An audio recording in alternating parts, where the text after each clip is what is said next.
Grit is a combination of character traits such as self-control, passion, and perseverance. Many modern psychologists, educators, and parents now believe it's more important for success in life than good grades at school or an outstanding intelligence. At a Stanford experiment in the late 1960s, psychologist Walter Mischel put kids in front of one tasty marshmallow. The 4-year-old children were then promised another one if they had enough willpower not to eat the one in front of them. Then they were left alone for 15 minutes. Some kids hid below the table. Those who were able to delay their gratification got a second treat and many years later became more accomplished adults. They were more healthy, had higher test scores at school, and were socially more competent.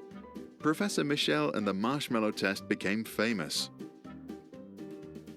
Angela Duckworth, a popular psychologist, later invented the so-called grit scale, a questionnaire to predict success. One question: do I finish what I began? She then interviewed gifted businesswomen, accomplished scientists, and other successful people.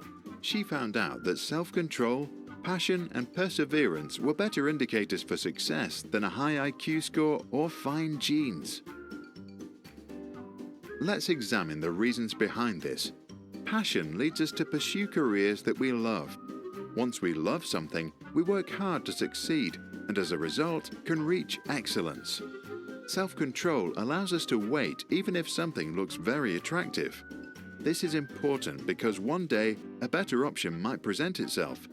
And perseverance means we keep fighting despite obstacles. It's essential to complete projects that then grow our self-confidence through social recognition. The most gifted minds can't even start if they lack passion and inspiration. One way to develop grit is to realize that we can eliminate our weaknesses with practice. We can learn a new thing by practicing long enough to see actual progress. But we can also study the lives of our role models.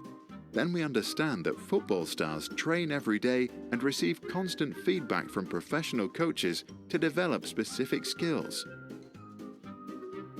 Once we internalize that we can improve our skills, we might realize that we can also practice willpower. For example, to change to a vegetarian diet is hard, but if you start small and try to cut out beef every Sunday, you might soon realize that you can also skip chicken during the week. And when that happens, you learn that you can grow willpower like any other muscle in your body. Then anything is possible, even to become a vegetarian. When we realize that our brain is like any other muscle that grows with training, then willpower and self-control are just a matter of practice. And once we practice something long enough, it can become a habit or even our passion. Some 2,000 years ago, Aristotle supposedly wrote, "We are what we repeatedly do." Excellence, then, is not an act, but a habit. Maybe he was right. What do you think about grit?